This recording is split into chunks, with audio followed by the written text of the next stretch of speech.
Hi students, कैसे हो आप। उम्मीद करता हूँ कि आप अच्छे होंगे। इस वीडियो में मैं आपके लिए साइंस का मोस्ट इम्पोर्टेंट लॉन्ग क्वेश्चन लाया हूँ।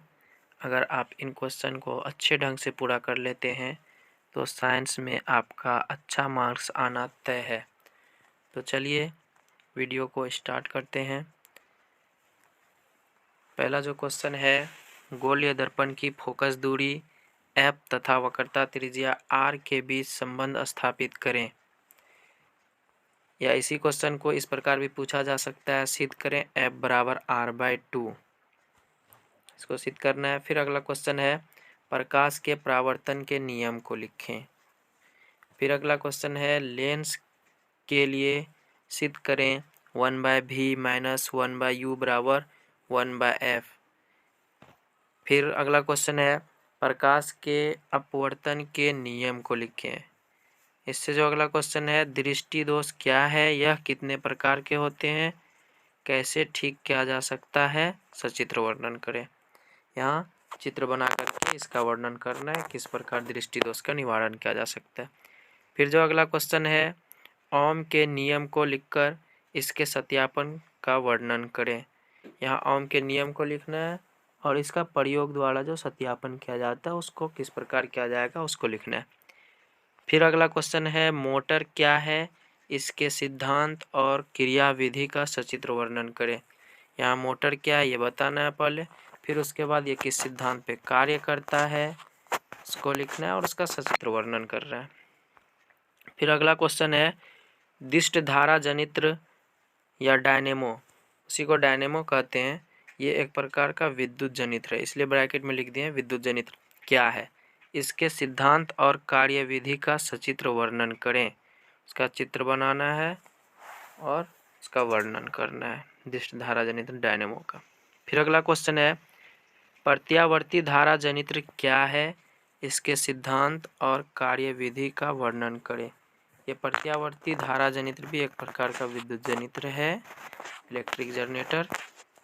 इसका सिद्धांत लिखना है, चित्र बनाना है और वर्णन करना है।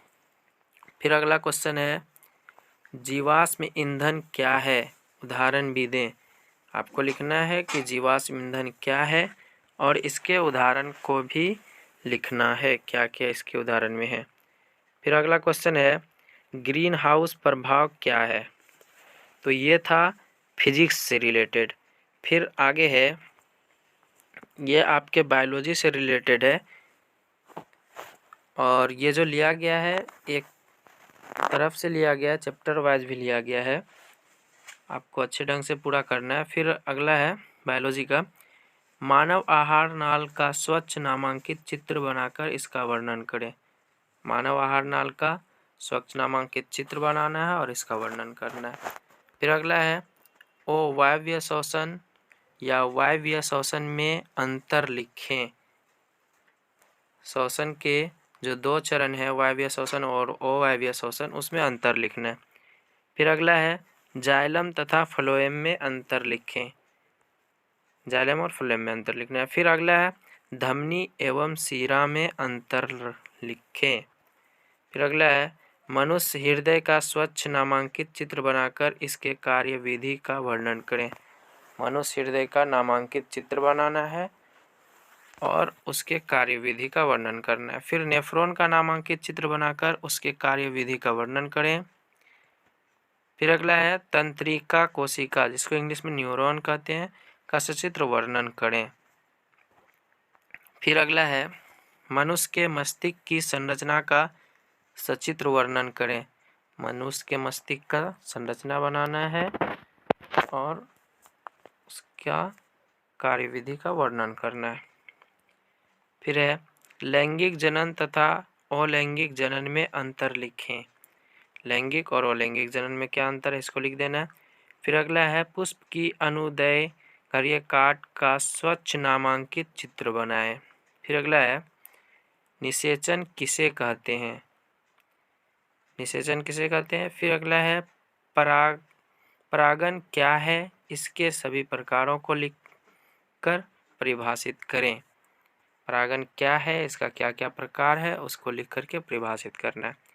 फिर अगला है, जनसंख्या नियंत्रण के उपायों को लिखें। किस प्रकार से जनसंख्या को नियंत्रित किया जा सकता है, रोका जा सकता है, उसके उपाय को लिखना है।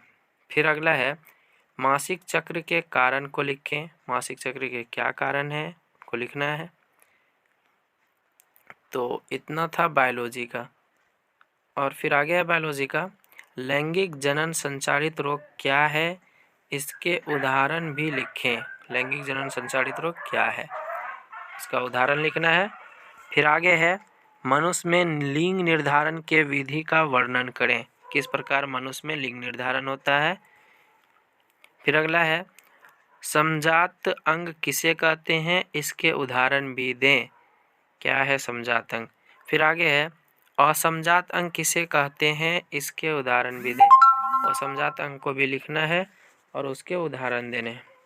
फिर अगला है मेंडल का प्रथम नियम या पृथक्करण का नियम को लिखें। मेंडल का पहला जो नियम है उसी को पृथक्करण का नियम भी कहते हैं, इसको लिखना है। फिर अगला है मेंडल का स्वतंत्र विन्यास का नियम को लिखें, जो मेंडल का दूसरा नियम है। फिर अगला है आहार श्रृंखला क्या है, इसके उदाहरण भी दें। आहार श्रृंखला का उदाहरण देना है। फिर अगला है ओजोन के क्षति को रोकने के उपायों को लिखें। ओजोन के क्षति को किस प्रकार रोका जा सकता है, उसके उपाय को लिखना है।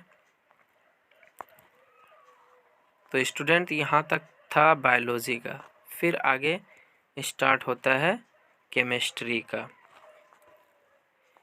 केमिस्ट्री का है रासायनिक समीकरण को संतुलित क्यों करते हैं। रासायनिक समीकरण को संतुलित करने के कारण को यहाँ लिखना है। फिर आगे ऑक्सीकरण अवकरण अभिक्रिया या रेडॉक्स अभिक्रिया किसे कहते हैं, उनको लिखना है। फिर अगला है उदासीनीकरण अभिक्रिया क्या है, दो उदाहरण दे। उदासीनीकरण अभिक्रिया के दो उदाहरण भी देने हैं यहाँ पर। फिर आगे है भोजन को खुले हवा में छोड़ देने पर इससे दुर्गंध क्यों आने लगती है, इसको लिखना है। फिर आगे है ऑक्सीकारक किसे कहते हैं, ऑक्सीकारक को लिखना है यहाँ पर। फिर आगे है अवकारक किसे कहते हैं, अवकारक किसे कहते हैं, उसको लिखना है। फिर आगे है अम्ल तथा भस्म में अंतर लिखें। अम्ल और भस्म में क्या अंतर है, उसको लिखना है। फिर आगे है अम्ल के प्रयोग से बर्तन पर पड़े धब्बे क्यों दूर हो जाते हैं। जब बर्तन पर कोई धब्बा पड़ जाता है तो अम्ल का प्रयोग से क्यों दूर हो जाता है, उसके कारण को लिखना है यहाँ पर। फिर आगे प्लास्टर ऑफ पेरिस के बनाने की विधि एवं उसके उपयोगों को लिखें। यहाँ आपको लिखना है कि प्लास्टर ऑफ पेरिस को किस विधि से बनाया जाता है, किस तरह बनाया जाता है और इसके क्या क्या उपयोग हैं, कहाँ कहाँ इसको यूज किया जाता है, उनको लिखना है। फिर आगे है सोडियम एवं पोटेशियम को केरोसिन के अंदर डुबाकर क्यों रखा जाता है। यहाँ पूछा जा रहा है सोडियम और पोटेशियम जैसे वस्तु को क्यों केरोसिन के अंदर डुबा करके रखा जाता है, इसको लिखना है। फिर आगे है धातु तथा अधातु में अंतर लिखें। धातु और अधातु में आपको अंतर स्पष्ट करना है यहाँ पर। फिर आगे है वैद्युत संयोजकता या संयोजकता किसे कहते हैं, को लिखना है आपको। फिर आगे है धातु कर्म क्या है, इसके चरणों को लिखें। क्या होता है धातु कर्म, इसको लिखना है। फिर इसका क्या क्या चरण है धातु कर्म का, उसको लिखना है। फिर आगे एल्युमिनियम के मुख्य अयस्क का नाम लिखें तथा इसके अयस्क से इसका सांद्रण के विधि को लिखें। आपको यहाँ एल्युमिनियम का पहले अयस्क लिखना है, क्या क्या उनका नाम है, क्या उसका सूत्र है, उसको लिख देना है।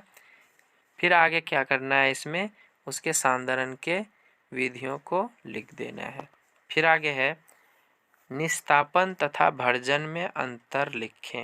यहाँ आपको अंतर बताना है निस्तापन और भर्जन में। फिर आगे है संक्षारण क्या है, इसके रोकने के उपायों को लिखें। संक्षारण पहले लिखना है कि संक्षारण क्या है, फिर इसको किस प्रकार रोका जा सकता है, उन उपायों को लिख देना है आपको। फिर आगे है मिश्र धातु किसे कहते हैं, इसके उदाहरण भी लिखें। मिश्र धातु क्या है पहले उनको लिखना है, फिर इसका क्या क्या उदाहरण है कुछ उदाहरण को लिख देना है।